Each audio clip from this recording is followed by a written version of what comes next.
Hi everyone, it's Nick. Welcome back to my channel. So today I thought I would do another IKEA video, but I thought I would do it in the format of like buy this, not that. So do you know like in the magazines where they tell you like they go to a fast food restaurant and they say like don't go to McDonald's and get a burger, you should get a salad instead. Because apparently we need magazines to tell us that salads are healthier than burgers. You remember those? Like you've seen them in the magazines? Okay, so I wanted to do something really similar, but I wanted to go to one of my favorite retailers, IKEA, and tell you which products I think are worth your hard-earned money and which ones are not. Let's get started. Okay, so first up in the buy this, not that would be that I think you should buy the IKEA frames, but you should not buy the Vilschult, or to be honest, any of the sort of generic pre-packaged, pre-framed art that IKEA offers. Okay, so let's talk about why. So I love the IKEA frames because I think they serve their function really well. I'll just say that they're really cost effective and a really great way for you to show off your own art. So yes, you don't just have to put photos on Instagram. You can also get them printed the old-fashioned way and you can put them up on your wall and it adds a lot of personality to your space.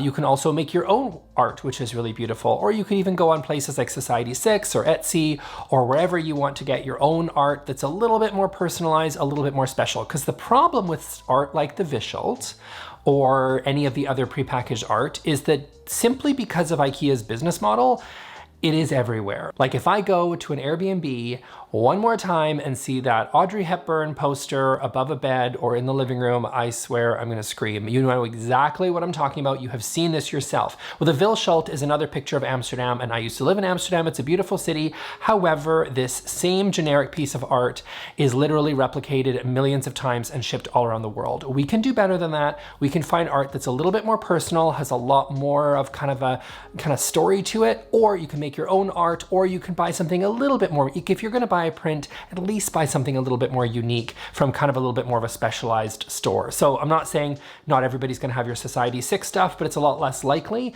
than the art that you see on IKEA over and over and over and over again. Okay, so next up on buy this, not that. This is like a fun little show. This should be like this should be maybe a regular thing. Let me know if you like this and maybe I'll do this for other retailers as well. So I really think you should check out the Cinderleg. I have comment on this in another couple of videos, but there's a couple of other ones that are also awesome, like the Mr. Halt, pretty much any of these woven pendants. But honestly, IKEA has a lot of really great pendants, but I'm not gonna recommend the Regolith. So if you're familiar with the Regolith, it is the paper chandelier pendant thing that is paper, and we have seen a million times, and to be quite honest, screams 19-year-old dorm to me, right? Like you need a pendant and you only have a budget of $5, then a pendant, that's probably the best pendant you're probably gonna find. I just think for a lighting fixture, it can have such an impact on your space. And sometimes lighting, I think, is one of the most underrated ways that you can upgrade your space. And I just think the Regolith is not doing you any favors. It's $5. I get that it's unfair to compare maybe a $60 pendant to like a $5 pendant, but I can because it's my channel, I can do what I want to. And because you really, if you're gonna be getting a pendant, get one that actually has some personality, that is a bit more interesting, makes a statement, and is not made of paper. Maybe your pendant in your beautiful living room should cost more than a Subway sandwich. Tom Sam. Okay, next up, buy this, not that. I'm thinking for dining chairs. I would say you can get the Stockholm is a really beautiful dining chair. It's really quite well built. It's made of solid beech, but I really do like this chair. I think it's just really clean, really simple, and I've sat in it and it's quite comfortable and really quite well made. Also the Nilsov or the Norarid, which I've talked about in a previous video as well. Those ones are really awesome. One is a rattan dining chair. The Norarid is like this really beautiful kind of classic Scandi chair. Also would look good in farmhouse, not cheesy, kitschy farmhouse. We've talked about that, but like really classic sort of elegant farmhouse. One that I am not recommending is the Sventerbil. So the Sventerbil is a plywood chair that is glued onto a metal frame. This thing is the most uncomfortable chair, by the way, that I think you can possibly sit in for long periods of time. It is a dining chair. There is nothing elegant about this chair, in my opinion, because again, it is super, super uncomfortable. When I did live in Amsterdam, I actually lived in a furnished suite, and for about a year and a half, of course, if it's a furnished suite, they're gonna put the cheapest stuff in there you can imagine. Yes, there was a Regolith, by the way, in the center of the room. But this Sventerbil chair was, oh my gosh, so uncomfortable. It is just squeaky and creaky and like just not really well built in my experience, and I just wouldn't recommend it. So if you are gonna get a dining chair, spend a little bit more money Get something like the Stockholm, get something like the Nilsov, or get something like the Norra Rid, which are, to be honest, I think are much better built and also much more stylish chairs. Okay, next up in the buy this, not that, I am going to recommend that you buy real plants and pots from IKEA, but I'm not going to recommend that you buy the fake plants from IKEA. So sometimes I think there is arguably a place for fake plants, especially in an interior room that doesn't get any natural light. Like that's really difficult to make work. And if you really, really, really have your heart set on putting some greenery in there, there can be room for some really well done fake plants. It's a bit controversial on whether or not whether fake plants have any place at all in a home, but that's neither here nor there for this purposes. But I will say this, the IKEA fake plants I think are like really not good. Like these are really not fooling anybody. They are kind of just like really cheap looking plastic and just like so obviously plastic. They're not even trying to do some sort of like really cool silk flowers or something, like they're not trying to replicate it in that kind of right way. It's just straight up plastic. And nobody in my experience is going to believe that your really cheesy fake plants are going to actually be real. Well, the real plants at IKEA are actually really great and really well priced versus going to an actual nursery. Especially if you're looking at something like a snake plant, which I'm a big fan of snake plants. I really like them. Personally, just my taste, and I will say they are so much cheaper at IKEA than they would be if you were to go to a nursery. So things like that I think are awesome. There are some pots that I think are a little bit overdone at IKEA, and you know what those ones really are, but there are some pots that are really a little bit kind of funky and unique and you wouldn't necessarily think are from IKEA, and they can be so cheap. So real plants, yes. Fake plants from IKEA, mm-mm.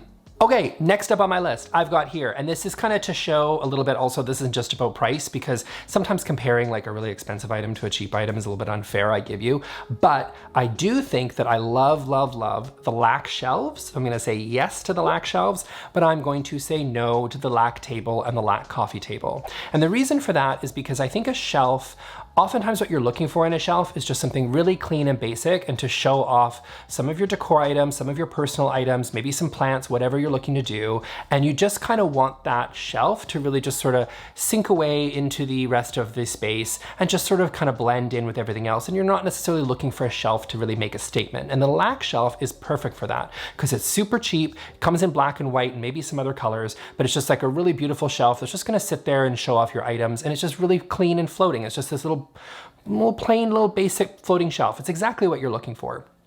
But the lac table is $10 or €5 or whatever it is in your own country, and it shows. This thing is just, this lac table has been done so many times. It's so basic, it's so plain, and it's not even like plain in like a really like minimalist way to me. It's just like really kind of cheap and boring. So I think if you're gonna get a furniture piece, I would rather spend a little bit more money or get something a little bit different that's going to really kind of just add to your space rather than just sort of be a little blah. This kind of is, again, you remember that 19, 20-year-old dorm we talked about earlier? I mean, you know that dorm has a lac table in it. You know that rental place that I had in Amsterdam had a lac table in it. Of course you do.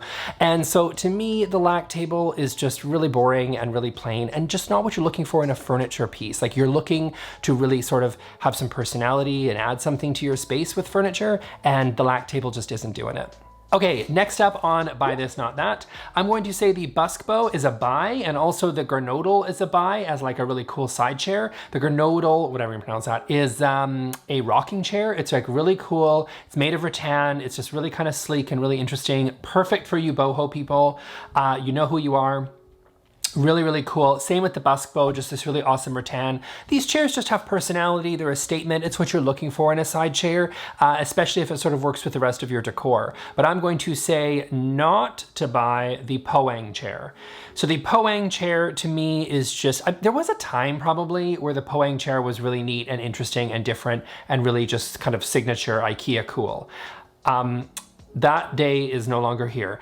To me, the Poang chair is just so overdone. So this is kind of that IKEA signature product that is just so popular, so been done. And I think you'll probably see that a theme on this list is just those items that have just been there, done that. We've seen them a million times and they just scream IKEA. And I think IKEA does have so many different items like the Buskbow and the Gernodel as an example that are a little bit different, a little bit special. You know, maybe one day will feel a bit overdone, but I don't think that day is anywhere near here. Okay, the Saljan for me is a yes, and the Ibaken, especially looking at those marble or granite effect pieces, are a no. So these are the countertops. If you saw my video that I said that I kind of posted a couple weeks ago, I think like 600,000 of you have seen that video where I talked about things that I'm really over. I would say that marble effect laminate was included in that list for a reason. I just think that marble is beautiful. I actually really do like marble. I do think that it's really gorgeous and it has a place in your home. I think real marble has a place. I think sometimes like the really fake stuff, the laminate, it's just not my personal taste. So I think that going with something like the butcher block or these oak veneer countertops are much more likely to be a little bit more timeless. They're much more likely to not look like they're faking it or trying to be something that they're not, and so that's why I included them on this list. Obviously, the quartz countertops that IKEA sells are another really great option, but comparing quartz to laminate is really kind of different because obviously it's a very, very different price point, but of course you're gonna get a lot of value out of the IKEA quartz as well. Okay guys, thanks for checking out my video. If you liked this one, I think you'll also really like my top favorite affordable IKEA products that look high-end. In that video, I highlight some of my favorite items that are really affordable but look a lot more expensive than they are, so I'll see you all in the next video. Thanks, bye.